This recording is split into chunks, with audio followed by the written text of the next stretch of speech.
Well, good morning, everybody. St.Piran Lowen. Happy St.Piran's Day. That's about the subtotal of my Cornish. Welcome to our Honoured Citizens Award. Very special day. We haven't done this for quite a number of years now, so the people who are receiving the awards today are pretty special people to our community. Thank you, Kirsty. So, Mitten da a dinar de solemnita puasa berisi enoris de rescamel ha St.Piran Lowen.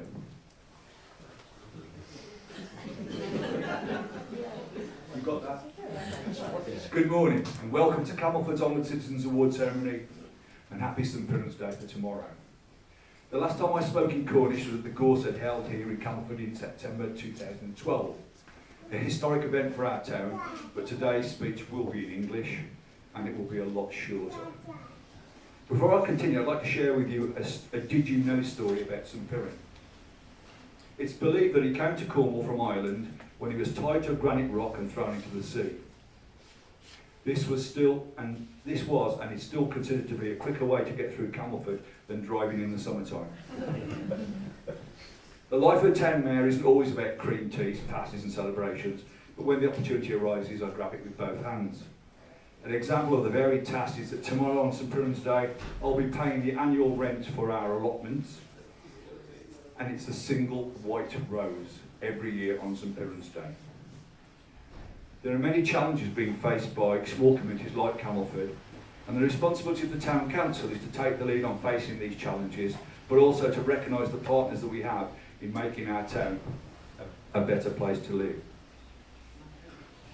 The first and only time previously that we made these awards was in July 2009 as part of our celebrations to mark our 750th year as a chartered town. On that day, those people honoured were Joe Old, Ron Hart, Peter Pryor, Sally and David Moore, Sid Goodman and Jeff and Hazel Cohen. Therefore, today's recipients are part of a small, very select group. As town mayor, I felt that as the town council nears the conclusion of this term of office, with elections due on the 4th of May this year, it was a good time to reflect on the good work that goes on in Camelford and formally recognise those people who have indeed gone that little bit further, improving our lives and the lives of our town. So at a recent council meeting, the debate took place. I think it's fair to say that it was a spirited discussion. Each of us have different views and values, but I can say that today's recipients were unanimously supported by the entire council. Of course, it was slightly more complex than previously, and that will become a little bit clearer as we proceed. Anyone who knows me knows exactly how I feel about this town, and the immense sense of pride and honour I have in being town mayor, and on no better occasion than this. So firstly, I'd like to thank the Old Bank for hosting our event, another example of groups making our town a better place to be. To Ben Nichols for providing our musical entertainment, to Cornish Maids for the pasties and Sharps Brewery for the beer, and to everyone who's contributed to making the day a success. Each award winner has a brief citation written by the person nominating them, and I'll read it out prior to making the award. So our first recipient is Jane Moore.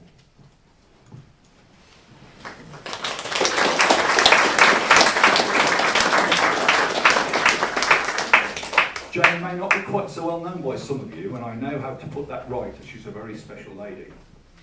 One of the perils of getting older is the increasing risk of developing one of the dementias, and particularly Alzheimer's disease. I spent a considerable period of my career working with sufferers and their families, so I'm very familiar with the challenges they face. As you walk around Camelford, in most of the shop windows or on the doors, you will see a sticker with a purple angel on it. That's a sign saying that the people in the shop have an understanding of the problems dementia brings, and they've been given that understanding by Jane. She has developed the Purple Angel scheme, and it's now recognised across the world as a place where people working there know how to deal with the situations that might arise with a person suffering from dementia. To further use her knowledge and skills, Jane was a key player in the relaunch of our memory cafe held in Camelford Hall. All this at a time when she was struggling to cope with these issues with her recently departed mum. I think you'll agree with me that Jane is a very worthy recipient of this award, And so on behalf of the Town Council and the people of our town, I thank you for the contribution in making Camelford a better place to live.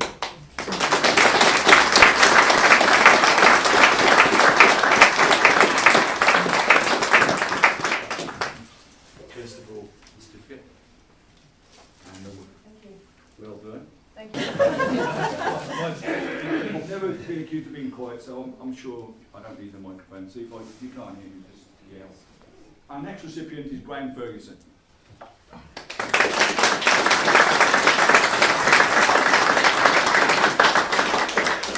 Graham joined the ambulance service in 1971 and moved to Cornwall in 1973.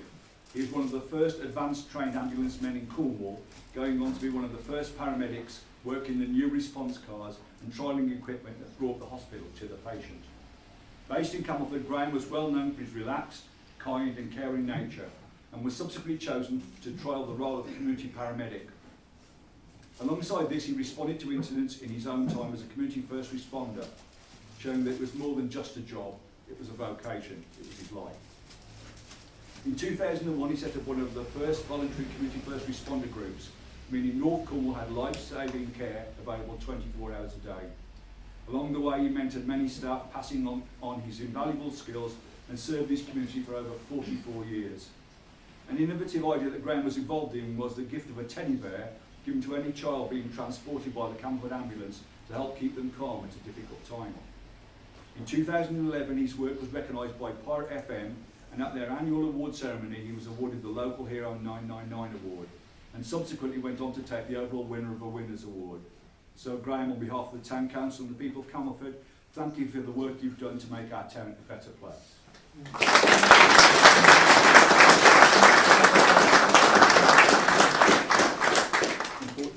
Our next recipient is Peter Hicks.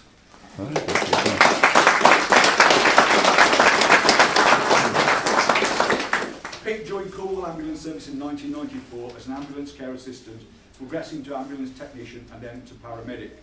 He was based in Camelford, serving the community he loved until his early retirement last year.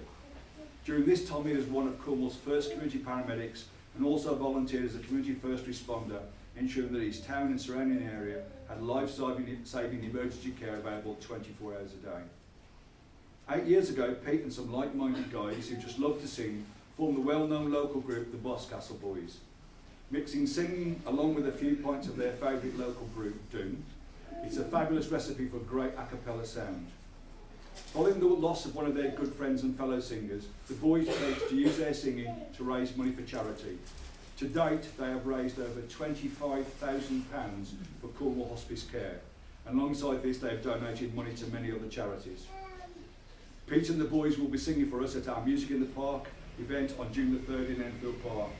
So clearly a very worthy recipient of this award, and therefore, Pete, on behalf of the Town Council, the people of Camelford and us fellow singers, I thank you for the work you've done and continue to make our town a better place to live.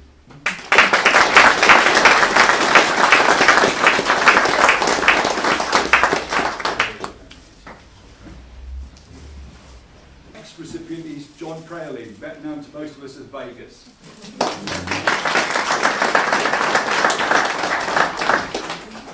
One of the continuing highlights of our town is the Christmas and New Year celebrations. People travel from across Cornwall to witness the switching on of our lights and the annual firework display. But I'm pretty sure they have no idea about the amount of work that goes on to prepare for this event. Vegas brings together the team that makes it happen. No matter what the weather, and let's be honest, it's been pretty rough the last few years, they turn out, assemble, mend, climb ladders and cherry pickers and create our display, all for the most part in good cheer.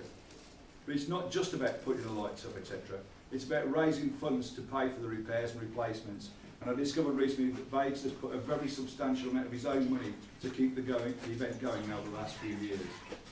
On top of this, he's worked with the events committee of the council to put on our Fun Week events, and particularly Music in the Park.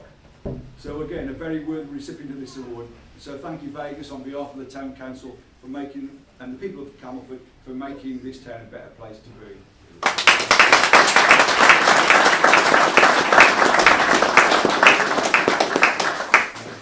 And Adrian's.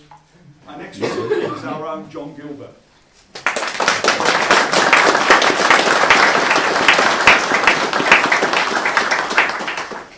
imagine, John, it's been a year since we were up to our necks in a freezing cold pond in Camford, Enfield Park, and then the marathon litter pit from Davidstow to Collins Cross. 30 black bin liners of rubbish we cleared in one morning. It was astonishing. John joined us in April 2007, and anyone that's lived in the town for any length of time will know John. And if anything, he's the public face of our town council. Not always an easy task, when sometimes the decisions we take a little bit of understanding, and he has the task of explaining what the heck we're up to. John's always polite and cheerful, even sometimes when the people he's dealing with aren't quite so polite to him. Everyone that visits our park comments on how wonderful it is, and that in the most part is down to John. But you might say, isn't that what he's paid to do? Well, of course it is, but what makes the difference? It's the many hours that John puts in that he doesn't get paid for. It's being ready to help prepare every single event that we stage, often staying all day to make sure that everything goes smoothly for no reward. It's the attention to detail, keeping our town looking good, going that extra mile to make sure our town's a better place to live, and always a smile on his face. As my dad would say, he's a good bloke. So on behalf of the Town Council and the people of Camerford, a huge thank you, John, for all the work you do in making our town a better place to live.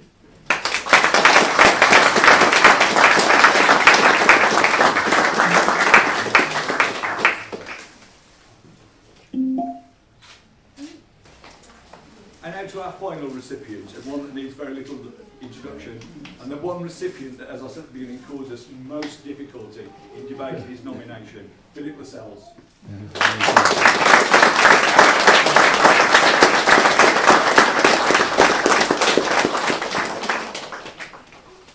Excuse me, Mr. Oh my Lord. 10 years I had to work with this. 10 years. Before we start, Mr. Mayor, 10 years, nothing changes. but we are going to have a La La Land experience, so don't, somebody going to come and stop me.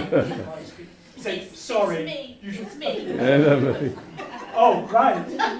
No, we'll go like this. Right. Look at the top. I Can I do my bit first before you Okay, do? Oh, okay. it's just good. go on. Philip and I joined the council together in May 2007 as part of the revolution at the town council following the car parking charges issue, and we're the only two survivors of that group. Many people around the town remember him from his days as headmaster of Ottram School and school governor of our primary school, and as a mark of the respect which they hold him today, he's still called Mr. Lascelles. During his time as a councillor, Philip has been a robust member of the team and on many occasions been the voice of the silent majority. His thoughtful contribution has been vital to taking our town forward. On a personal note, Philip has been a staunch supporter to me personally and as town mayor, particularly on those occasions when things haven't gone according to the script, and he knows full well when they were. Of course, we don't always agree, particularly where Anglo-Scottish sporting events take place. Not sure what that means. But this award isn't just about being a good councillor. It's about going that extra mile. Philip is chairman of Camelford's Old Cornwall Society, keeping Cornwall's history alive. Can also remind you of the vast archive of photographs of past Camelford life that Philip has collected and saved for us when they're in danger of being lost. Of course, the icing on the cake was the successful relaunch of our museum now and then last year.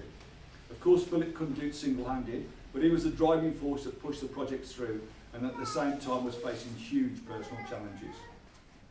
For me, Philip epitomises the spirit of these awards. Someone who is always prepared to go that bit further to make our town a better place to live. So Philip, on behalf of your colleagues on the Town Council and the people of Camelford, I thank you for your contribution to making Camelford a better place to live.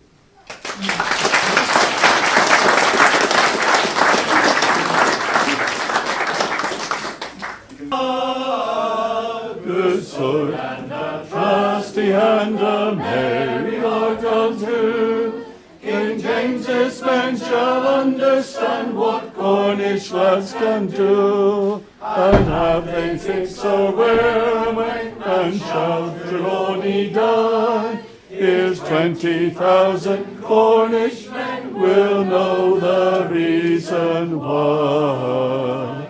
And shall Trelawney live, or shall Trelawney die? Here's 20,000 Cornish men will know the reason why.